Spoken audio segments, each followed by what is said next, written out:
Good morning. This is a sermon based on one line of scripture here today from the book of Zephaniah. Zephaniah 7:1, be silent before the Lord. So, cast your brain back to high school. Some of you are still in high school. Physics class. Newton's third law. You know what it is? For every action, there is an equal and opposite reaction. So this Newton's law of physics, which is true in the physical world for the most part, is actually for the most part true in the spiritual world also. There is a great mindfulness movement in the world today and a wonderful mindfulness group that meets in New Canaan. And I would say that the mindfulness movement worldwide is in reaction to the mindlessness movement of our day. And the mindlessness that we all contend with is, to a great degree, an unintended consequence of digital and cellular technologies coming together in a perfect storm. So we are living in a revolution, an evolutionary time at high speed, and some changes are more profound than other times in the history of humanity and are happening at a faster rate.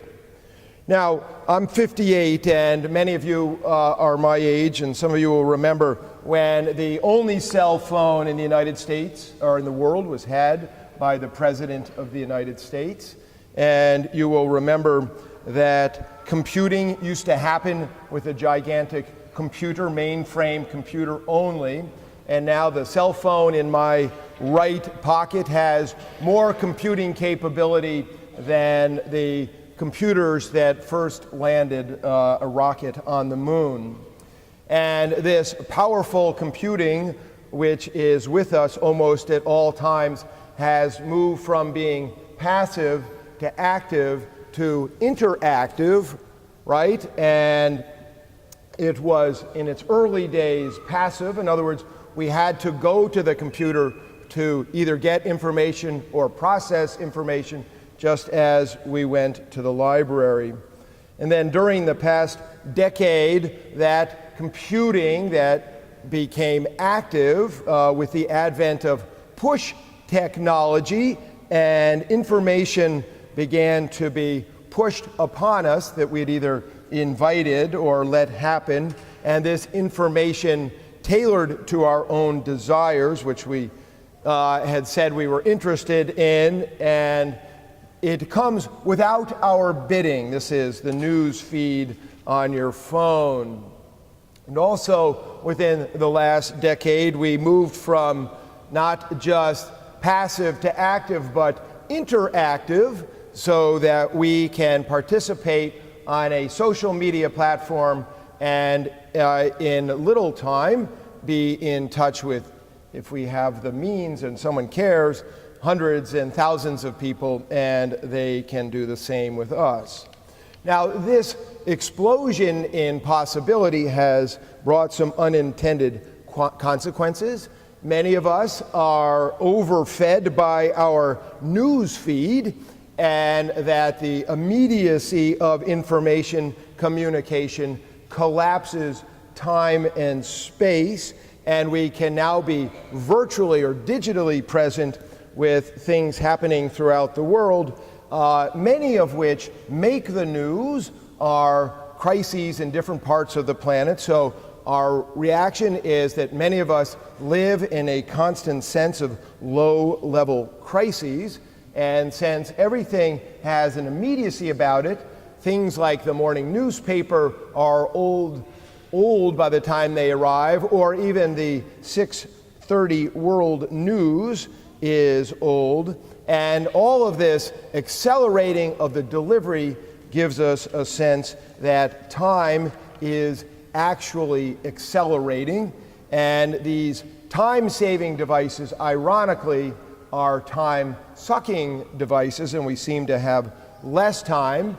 And not only do we have less time, we find ourselves dissipated amongst the possibility of being overexposed or occupied or completely preoccupied with the potentially addictive instantaneous gratification of snapping, posting, or clicking ourselves to be in touch with and being touched by, in a virtual world, hundreds and if thousands of people.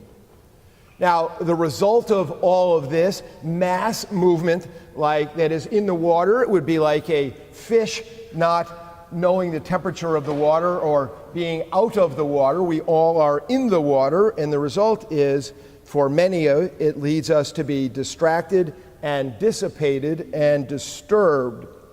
And our minds, which are really our personal computers, begin to function differently. And as you know, the brain is pliable, and in its pliability, it evolves with the circumstances that are presented to it. Our brain patterns change depending on what our nervous system is exposed to, and since our nervous system is exposed to a bit-by-bit flow of life, our brains become adjusted to a bit-by-bit sort of flightiness that makes it so our evolved brains, the younger generation brains raised on much more of this, the screeny generation, find themselves often in situations where being able to focus and have a longer period of settledness is more and more difficult. Hence, the mindfulness movement seeks to bring us back to ourselves, to be virtually present to ourselves, using virtual in the other way, right? By paying attention to that which is before us, by bringing our attention back. Now, I am converted myself to yogic mindfulness. After a hard day at work, there's nothing I love more than to go to a hot yoga studio and to do what I'm told. The yogi says, get down, I get down, right? I'm not thinking about this. And when the yogi says, look at your hand, I'll look at my hand. That's mindfulness, and I love it. Now, mindfulness brings many spiritual and life benefits. But in the Christian spiritual tradition, mindfulness is understood in the context of God, and the ultimate goal is not to be present to ourselves, but to be present to God. And the spiritual benefits of mindfulness are known as the sacrament of the present moment. The sacrament being an outward and physical manifestation of an inward and spiritual grace. So there is a grace, a godly grace that is available in the present if we would just simply be in the present. And when that grace bursts forth with a sense of godliness, this is known as the mysticism of everyday life, or the mysticism of the moment.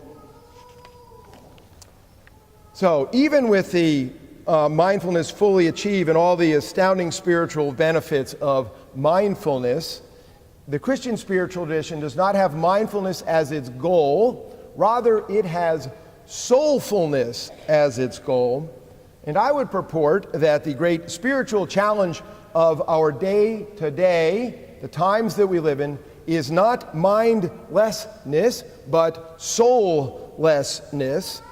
Soullessness is manifested in so many different ways in our culture, right? We have an explosion of collective and individual psychological maladies that are bursting forth. We have a massive breakdown in our social fabric. We have a lack of humanity in grace in our coarse discourse that happens locally and happens throughout the world. St. Teresa of Avila wrote a great spiritual classic called The Interior Castle, and in the beginning of the book, she notes the great tragedy of someone who lives outside of the life of their soul. And she said that these people who live outside of the depths of their soul, never truly know themselves. And she notes how sad this is.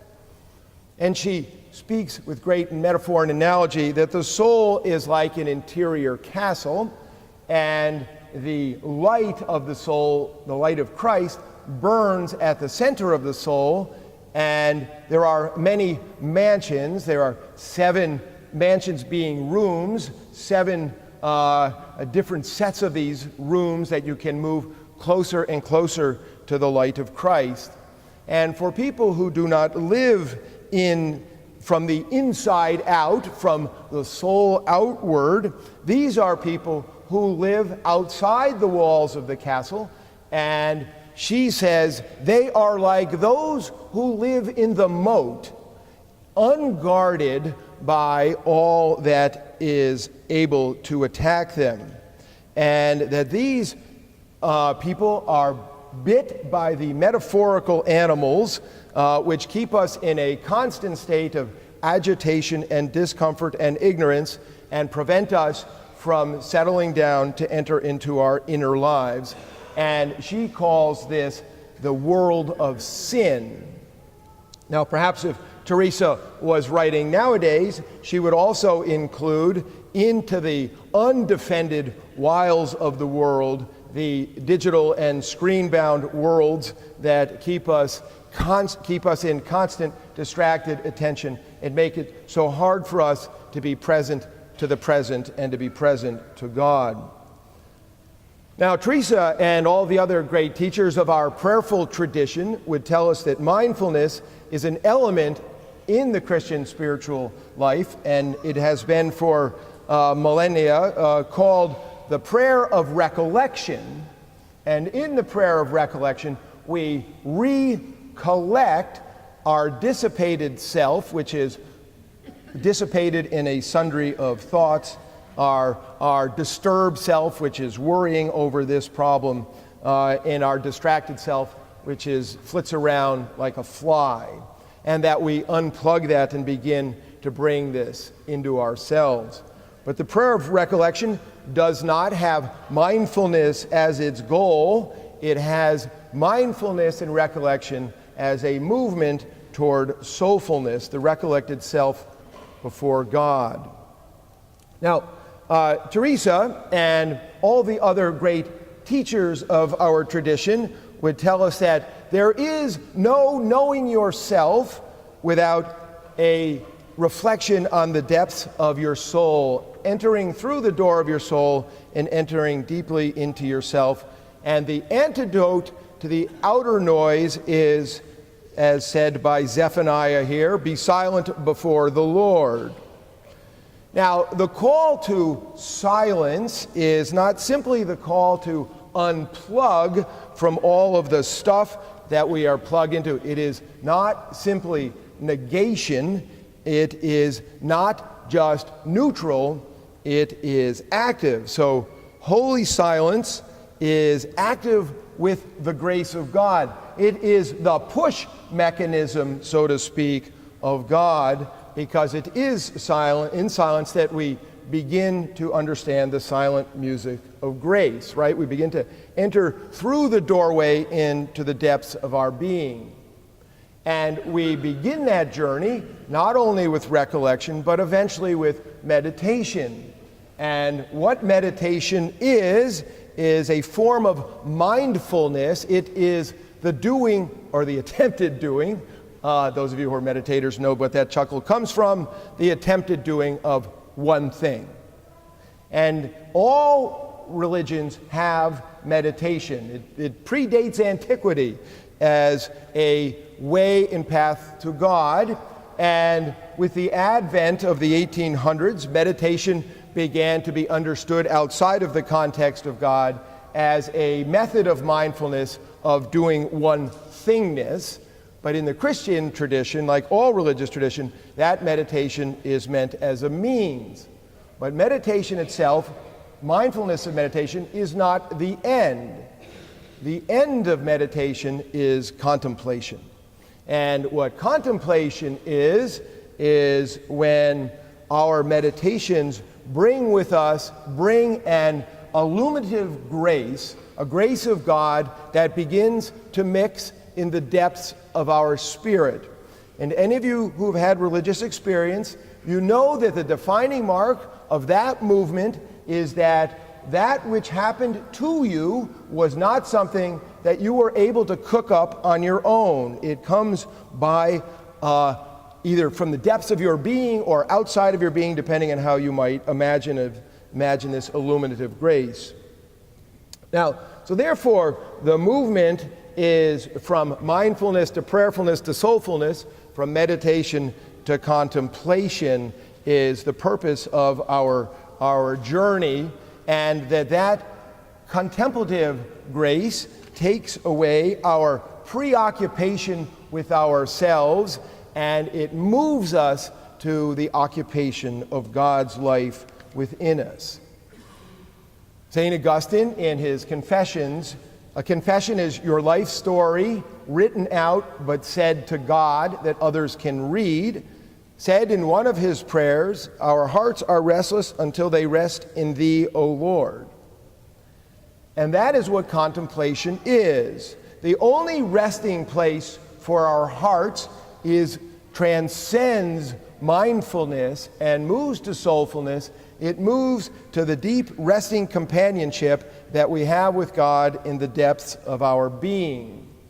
This is the antidote to the fall. The story of the fall from the Garden of Eden is a story about how a good creation went foul and how we lost intimacy with God.